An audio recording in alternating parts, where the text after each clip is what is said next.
Alright, translating sine and cosine functions. What we're doing today is we're going to translate our graphs. We've done this in the past, and I think you guys remember it maybe a little bit. We had a values, we had h values, and we had k values. Yeah. So our a, h, and k tells us how our graph moves. Do you remember what h and k tell us? H is horizontal. H is horizontal or left or right. K is up and down or vertical, right? So the way our equation looks here is we have y equals a sine b x minus h plus k. And you think this should look a little bit familiar to you guys, because we've done this a couple times now. Remember that my h value is always inside of what? Parentheses. Inside of the parentheses. So our h value is inside the parentheses. If I'm not sure if I have an h or k value, we look for parentheses. If there are no parentheses, then I just have a k value. If there are parentheses, then my h value is inside of them. Does that make sense? So h value will always be in the parentheses. And we have a very similar setup for our cosine. A cosine b x minus h plus k. And again, our k value represents our vertical movement, or how we're moving up and down.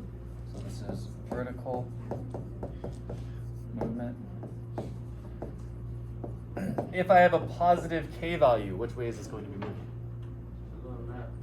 Oh. If I have a negative k value, then it's moving down. Which makes sense, right? Plus is upwards, minus is downwards. Our h value represents what? Horizontal. This is our horizontal movement, or in other words, left and right. One way to remember this, if we ever get confused, h and horizontal both start with the letter h, and that's a nice way to remember this. What's important about our h value? Yes, so our sign is always going to switch here. So basically, if I have a positive h value, we're going to be going to the left. And if I have a negative h value, we're going to be going to the right. So it's kind of opposite of what we would normally think. And this is all stuff that we've talked about before, yes? We're all familiar with.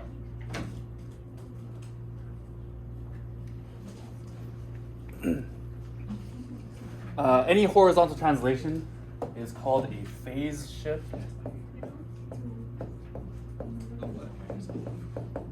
Phase shift, which I think sounds kind of cool. That sounds really cool. Right? Reminds you of like sci-fi or something. Yeah.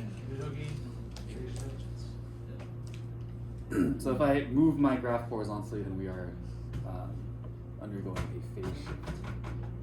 That sounds so cool.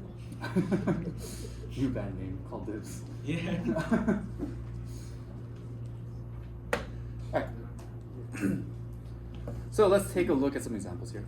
What we want to do first to know what's happening with our graph is we want to identify what is our a value, what is our b value, what is our h value, what is our k value. We might have some of them, we might have all of them, we might have none of them. So take a look at example 3. We're looking at g of x equals 2 sine 4x plus 3. Do I have an a value here? Thank you.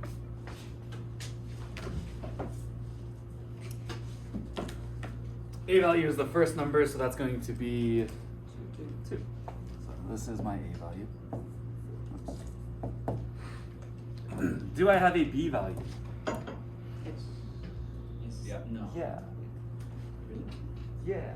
Remember that b is between sine and x. Oh.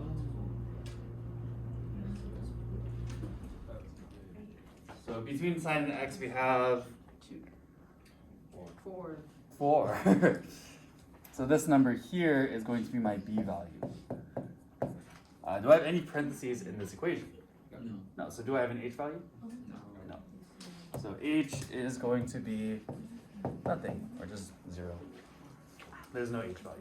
So there's no horizontal movement here. I do have a k value. What's my k value? 3. My k value is a positive 3, so that means that we are moving which direction? Yeah, we're going to be moving up by how many units?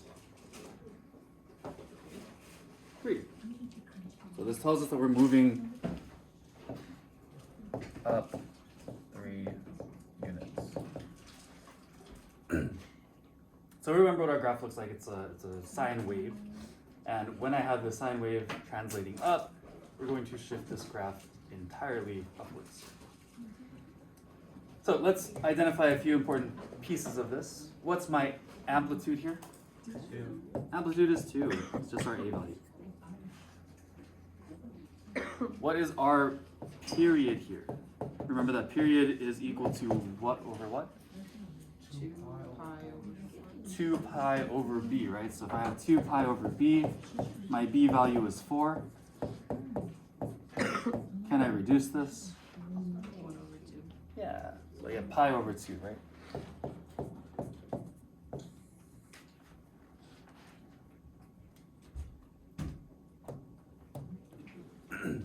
Our maximum and minimum, are these values going to change compared to what's happening to our graph?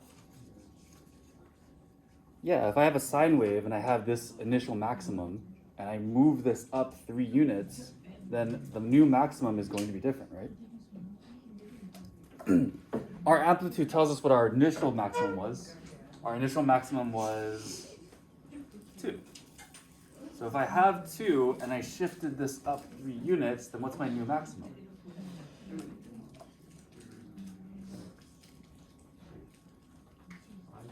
5, right? Because I'm I'm already at 2 at my maximum, and then I'm adding 3 more to that 2.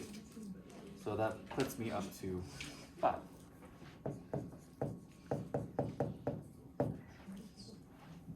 My initial minimum was negative 2, right?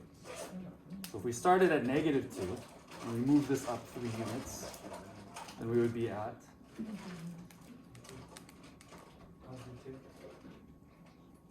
negative 2 plus 3.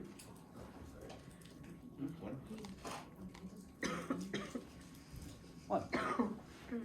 So my minimum here would be 1. If that's confusing to you, you can always use Desmos to graph this out.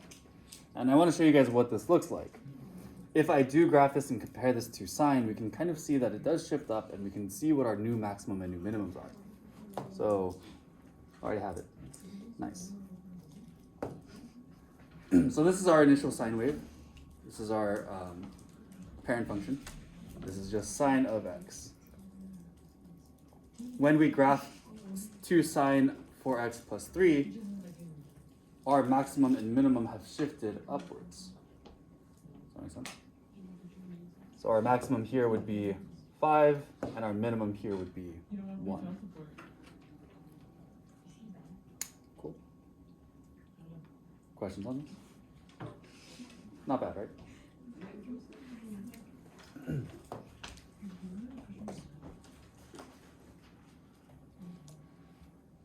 So that's pretty much what we're doing today, is identifying which way our graph is moving, and then figuring out what our amplitude, period, minimum, and maximum are. So see if you guys can work through part B on your own. See if you can identify what is A, what is B, what is H, what is K. Thanks, Amy. Feel free to talk.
looks like most of us were able to identify A, B, and K.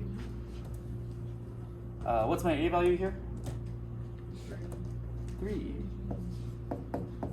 That's the first number in our equation here. What's my B value? 2. This number right here. And what does this 5 represent? Represents K, right? Remember that H has to be inside parentheses, so this must be K.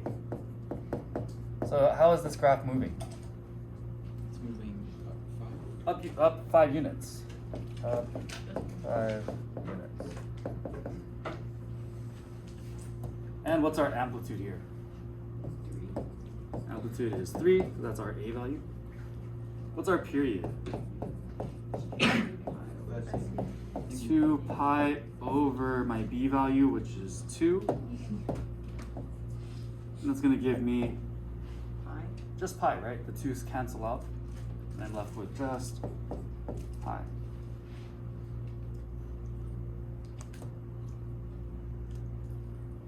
My maximum and minimum, are these guys going to change?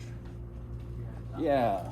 We had an initial maximum of 3. So if we had 3 at the top of our graph here, and I've shifted this up 5 units, then what's my new maximum? Yeah, my maximum here will be 8. And what would my minimum be?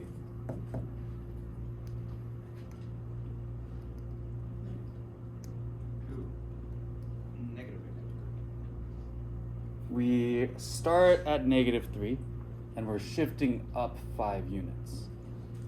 So -3 plus 5 would give me 2. Yeah, you had it. I said yes. And then you kept changing your answer. Good job. Good. Does that make sense? Again, if this doesn't make sense, we can always graph this out and look at our Desmos wave. And you can see what happens here. So if I do 3 sine 2x plus 5, 3 sine 2x plus 5, what? You can see that our graph has shifted upward from the center. Our maximum here is at 8, and our minimum here is at 2. Good. Questions on this? Not bad, right? All right. Let's look at some horizontal translations. Can I scroll up to the next page, or do we need a second for this? So for the period, it's going to be Period is always 2 pi over b. over B? Yeah. Okay. If you are done with this, take a look at the next example and see if we can identify some of these variables.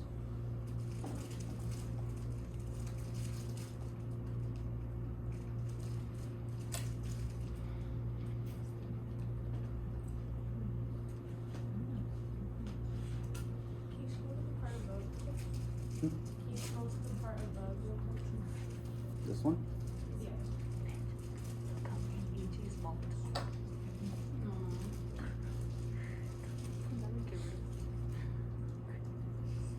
Okay.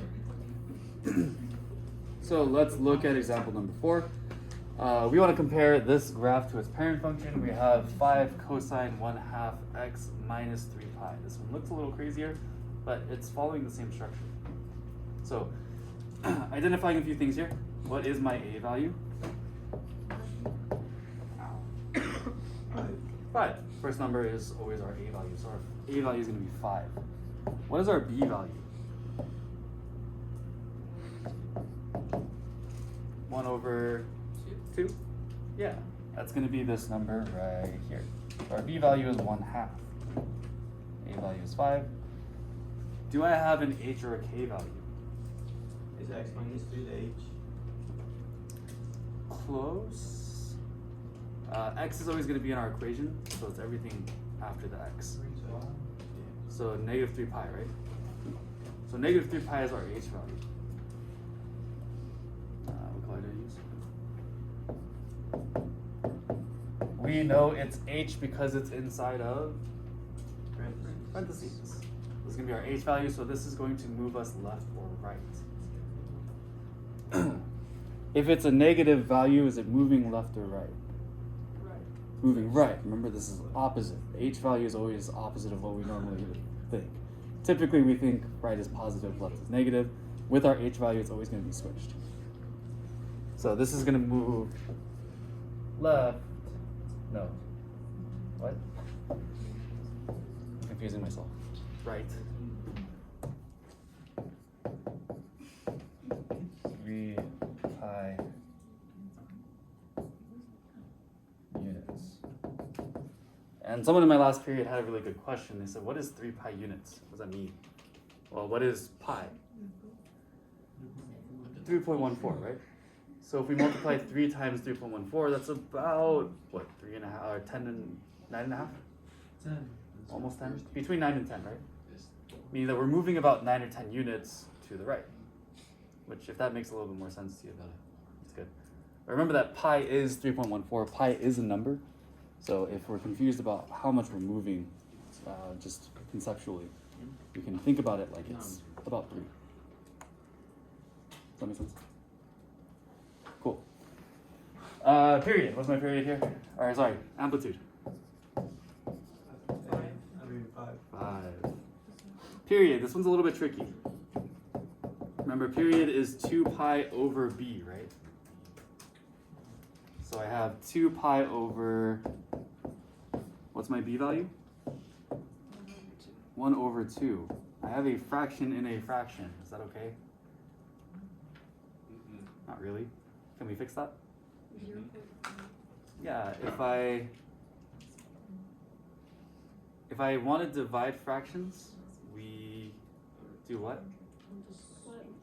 Yeah, multiply the reciprocal, right? So let's flip this guy. We want to use the reciprocal here and multiply 2 pi times 2 over 1. Does that make sense? If I do that, what is 2 times 2? 4. 4. So then this is going to be 4 pi. And that's going to be our period here. Again, this is a horizontal shift, so we moved about 9 or 10 units to the right. Does my maximum and minimum change if we're moving left and right?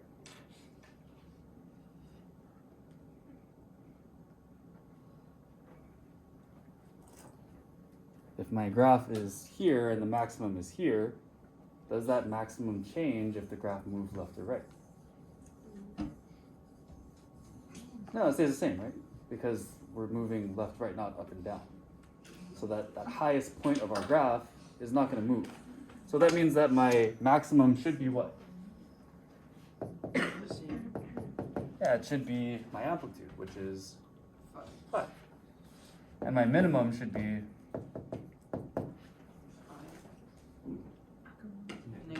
Negative 5. -5. Not bad.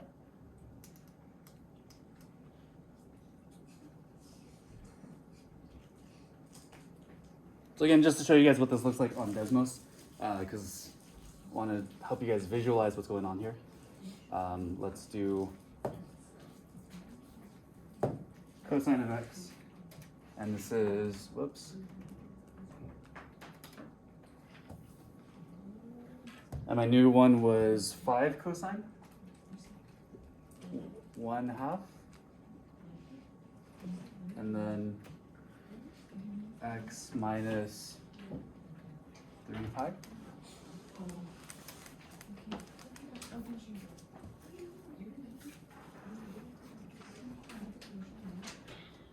So initially our maximum and minimum were at 5 and -5 because of that amplitude.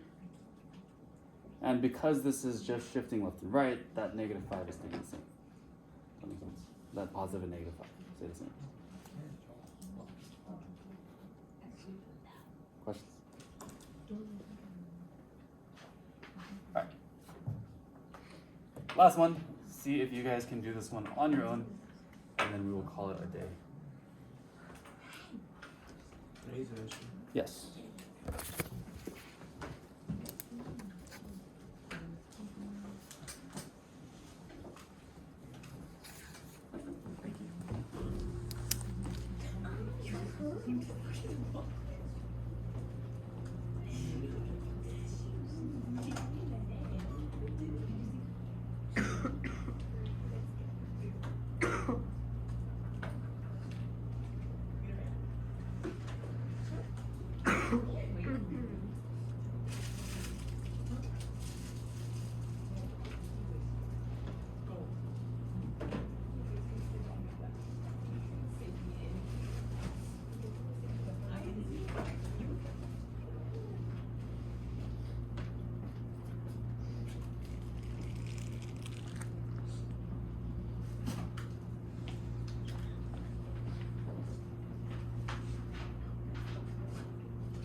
Alright, let's finish this up.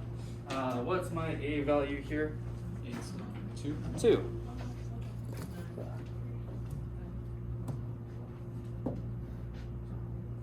A value is 2. What's my B value? 1/4. And do I have an H or a K value? H value is -5. So what does that mean for my graph? It's moving to the